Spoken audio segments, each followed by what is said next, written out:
All right, this is Ketter with Cardhoarder back for the fourth game of this Grixis Delver uh, instructional section. I don't want to say I really know what I'm doing, but this is all right. Anyway, he mulliganed to 6. We're going to keep this hand. If he's on a combo deck, we're a little hard-pressed. If it's reanimated, we're fine. Looks like we got a mold of 5 with a top. Okay, so Eldrazi. Well, thanks to this this little guy, we're in good shape. Get out of here. Okie dokie. So Eldrazi versus Grixis. Played the matchup a few times. From my understanding, you just want to stymie them, land some sort of flyer, and run away with it.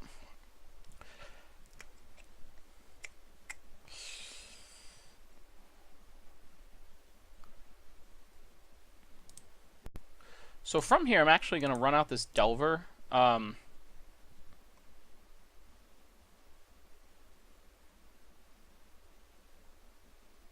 Yeah, why not?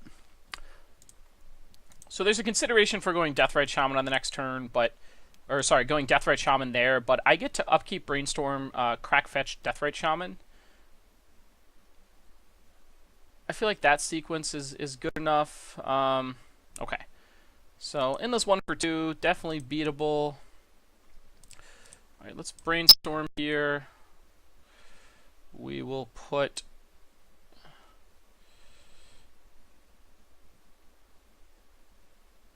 Deathrite Shaman Cabal Therapy on top. We'll reveal the Cabal Therapy. Yes.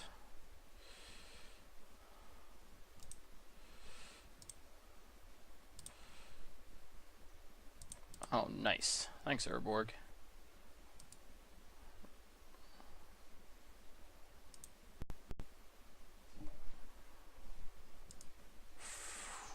Alright, so from here, we've kind of got the tools that we need. We get to force his first creature.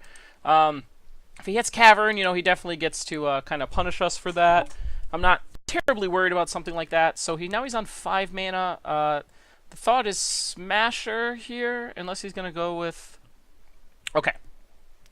So Thought-Knot Seer, we'll pop that. Pitch the Ponder. Yep.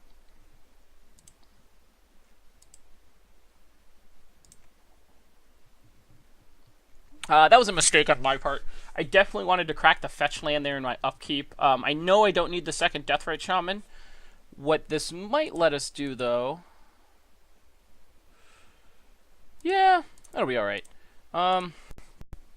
Let's name Reality Smasher.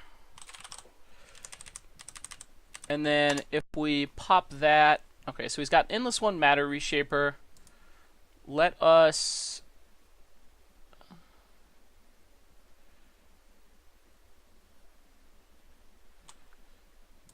Yeah, we're going to exile this from here. We're going to make a black.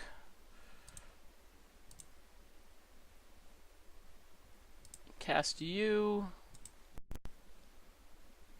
We'll then name Endless 1.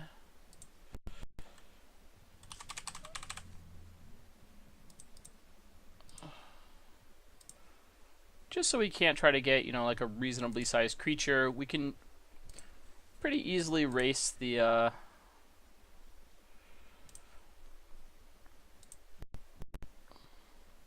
Funny enough, I think we're actually going to tutor the black source. 2, 3, 4... No, we won't do that. Alright, attack with... Yep. Okay, so in my upkeep, I definitely, that was a mistake on my part. I have no need for that extra Deathrite Shaman there. Definitely want to give that up and go about things a slightly different way. I'm actually going to fetch for second UC in my upkeep. If I draw the bolt, since it is a damage upgrade, I can eat, one of the lands that goes to the graveyard. 1, 2, 3, 4, 5. Well, not necessarily. Okay.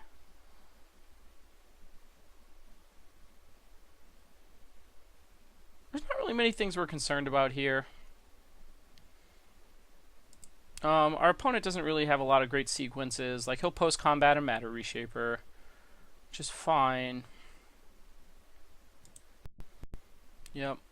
Okay. So it does also look like he's just straight,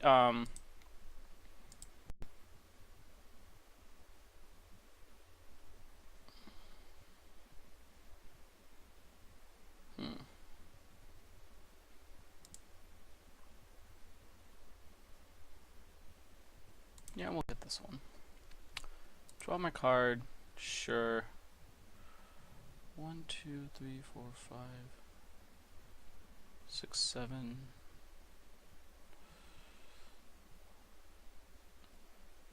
Yeah, this is actually a nice attack here. I want to attack with all creatures.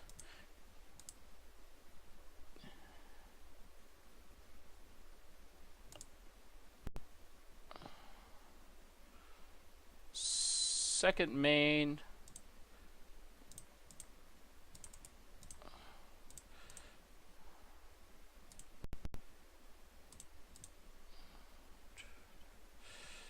Yeah.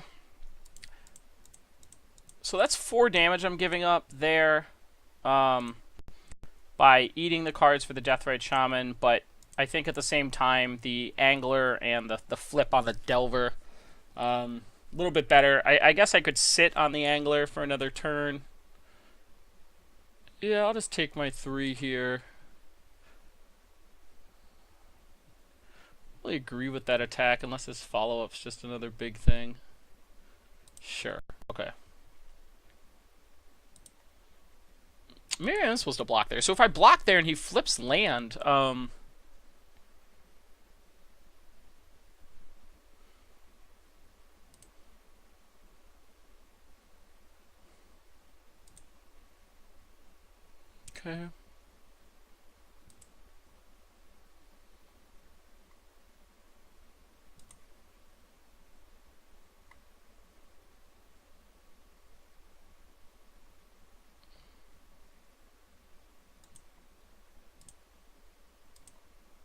Yeah. We're just going to be conservative here. I mean, definitely not the cleanest early sequence. I'm somewhat regretting that Angler line, but it lines up so well with most of his attackers, and I think it's just going to buy us all the time in the world we need to get to a, to get the aberrations taken control. All right, so when our opponent showed us Urborg, that's an important bit of Crystal Vein as well. This makes me think that he is the more traditional, he's not Eldrazi in taxes. He's just an Eldrazi deck. So,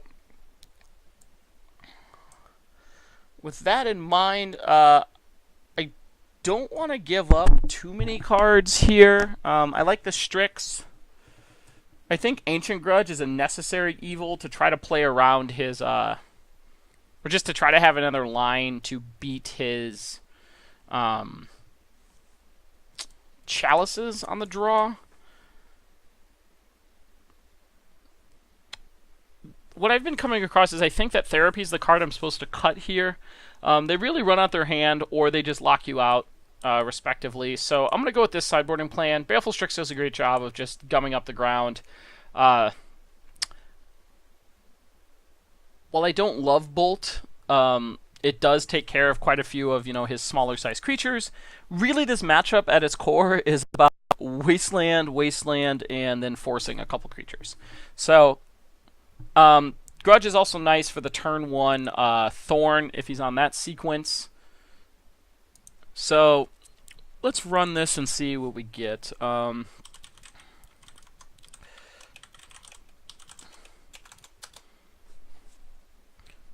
see. Delver, Dismember. Okay.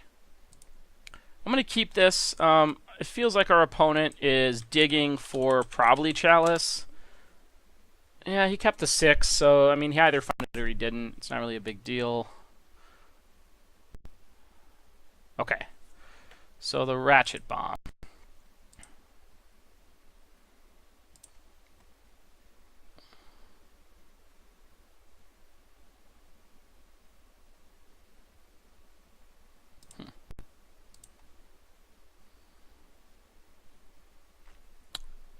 if our opponent can turn 2 the Thought Knot Seer, he gets a pretty good exchange, one to the other.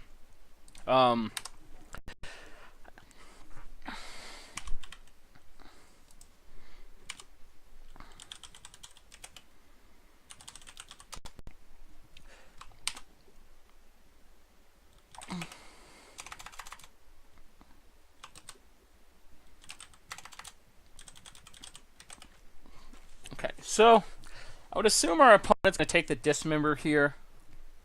It should show that he's got a fairly clear board from there. This is one of the draws that I don't really dislike, in that I get a wonderful sequence here with his Ancient Tombs clocking him. Yeah, so nice part is here is if he wants to. So we're going to say yes to that. We're then going to try to get an attack in here. Kind of unfortunate, because that Dismember is really our only way of killing a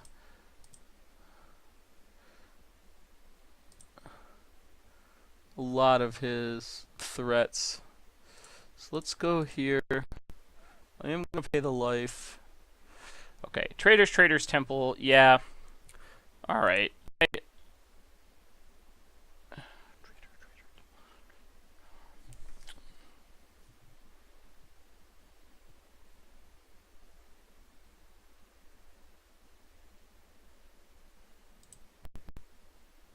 Let's blow up the eye here.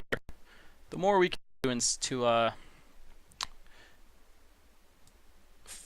force him to use the Wastelands, the better.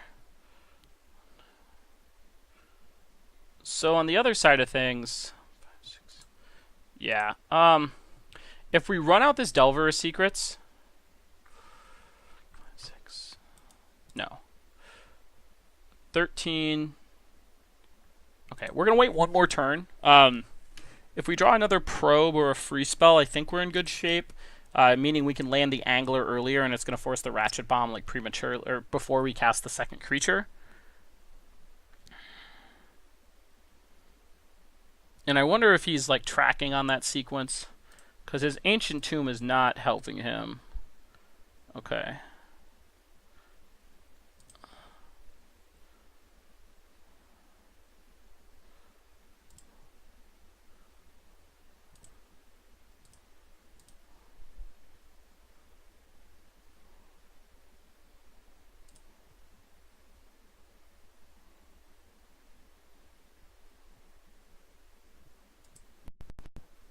So I think that's what's interesting here is, regardless, 2, 5, 6, yeah. He kind of wins this race, but not really. No, he doesn't. He doesn't. Absolutely does not win this race. If he wants to take any damage whatsoever, yeah. Yeah. Okay. 3 puts him on a Reshaper. Okay. Well, this is just confirming, kind of how I've treated the matchup for a while. Land a big dumb flyer, run with things from there.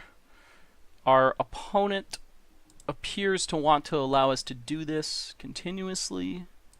So let's just attack here. Hopefully putting him to 7. If he wants to pop Ratchet Bomb, that just sets us up for a slightly better Angler second Delver sequence here. I'm hoping to be able to shuffle these away, but the life loss off of Polluted Delta is like not a 0. It's not lossless. He's got one card we're unaware of.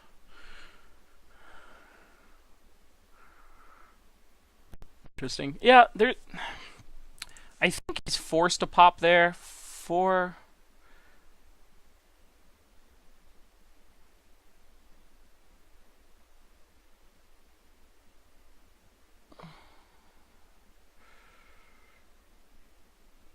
Alright.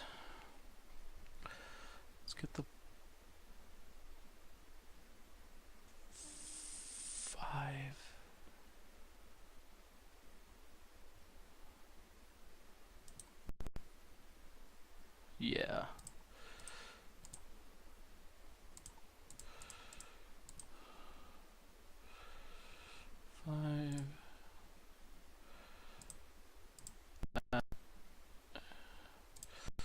So my thought here is that I don't want to give up the one. I know it's only one life point, but I don't want to give it up. This is going to stop his attack cold. There wasn't a sequence there where I could get the Delta in play. Yeah, I just block here. I mean, if he puts another land in play, I'm not too worried about it. Yeah, so he hit a Matter Reshaper off his Matter Reshaper. Okay.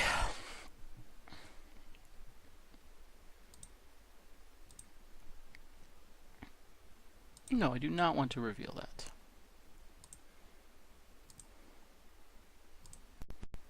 Alright, well, let's just pass the turn. I mean, this is just a showcase of, you know, what the 5/5 body gets to do in this matchup. I mean, I talked about, mentioned game one, how just, you know, attacking in the air is the absolute best thing to do.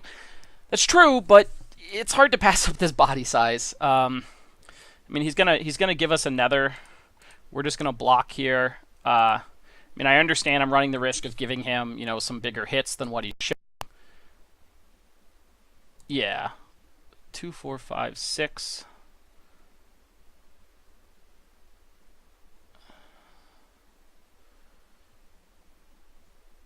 So he would go to 2, 4, 6. Oh, okay. So he doesn't even have to tap that there.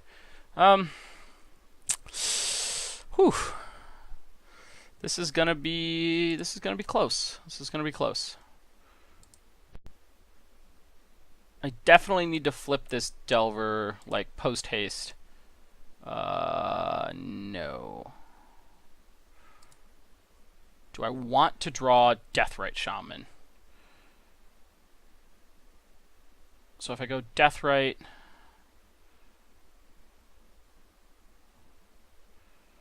yeah, I think Deathrite Shaman's Deathrite Shaman's a reasonable card, but it's not a good card here. He's gonna be able to ping my Delver to kill it. No, I'm actually gonna shuffle it away. So he gets to stop this block is the other thing. So I really feel like I need to get something a little more substantial. Not exactly what I was thinking there. 4, 5.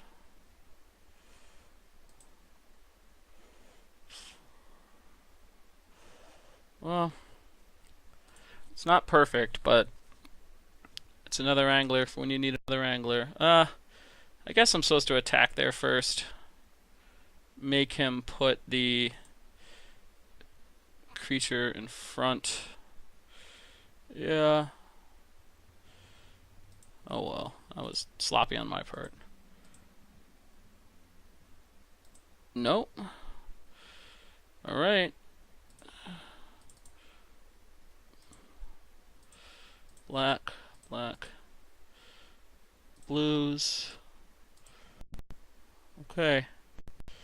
So from here it's a series of it's like ping this, block, can attack, block, crack back. Huh. I really think I guess that was a decent attack there on my part. If he has a third creature, we're in trouble. He does not. Okay.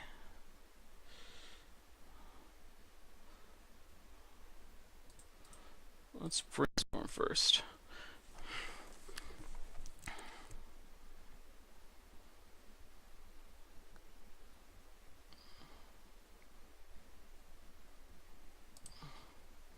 That's actually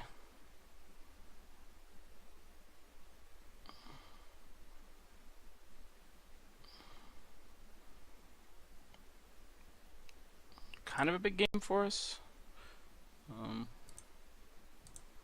Alright. Let's get an attack in. So he like eats this. That's fine. Alright. So this is where he has to lock down one of these. So this can't attack.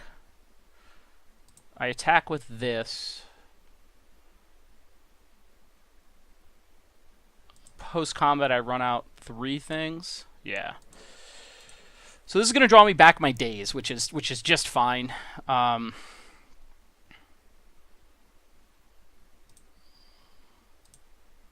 Sure.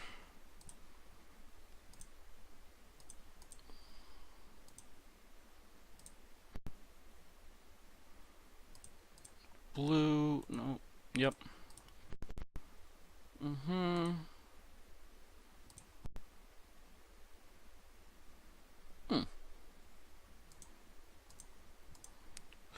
Nope. And that about locks it up. Opponent doesn't really have a sequence that I think can get around, all of this. Force in conjunction with just, a couple attackers, double angler, whatever, does what I feel like is a really good job here.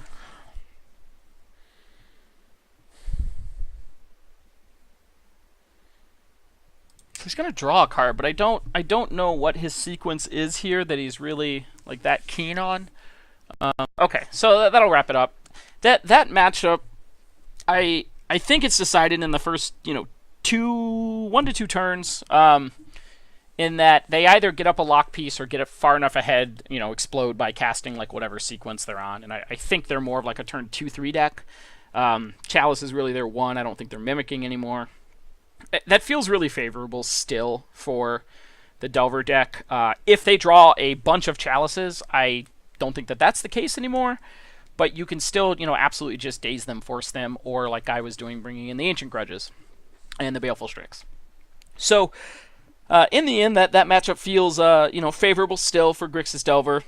Cards like Gurmag Angler really just change the whole dynamic there. They no longer just absolutely have the biggest bodies. Now they can end this one for a bunch, but trading a 1 or 2 mana 5/5 for their 5 mana 5/5 in Reality Smasher is great, and shutting down their other attackers is, pretty advantageous. So, that was a decent little streak there. Went 3-1 on my matches, losing to elves, as I thoroughly expect to. But thanks for watching, folks.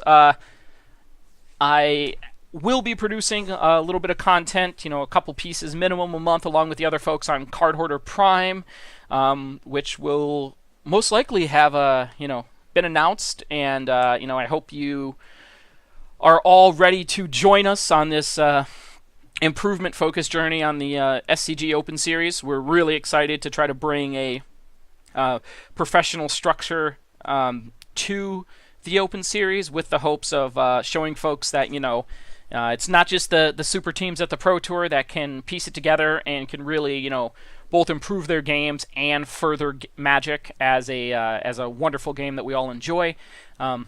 If anyone has any questions, there'll definitely be some ways for you to reach out to us. We'll be getting those posted up with the videos. And, obviously at any of the Open Series events, feel free to come up, say hello. I'd love to talk to you. And I will say at the end of all this, thank you, Noah Walker. We are getting to work with the Grixis Delver Master of Masters has really helped me understand a lot more about this deck. And that's just a great example of what networking and working with other folks does for your Magic game. There's no way I would be where I'm at today without the networking skills that I've acquired through things not related to Magic, and by using those skills to become closer friends with people like the guys on the team, Andrew Tenjum, Chris Anderson, and then getting to play against and now with people like Chris Van Meter and Andrew Boswell are just wonderful things. Really excited to be here, really excited to start bringing you this type of content. If anyone has a specific thing they'd like to see, definitely reach out to me directly on social media and the like, or through Cardhoarder, and I would love to hear from you. Thank you so much. This is Ketter with Cardhoarder signing off, and everyone have a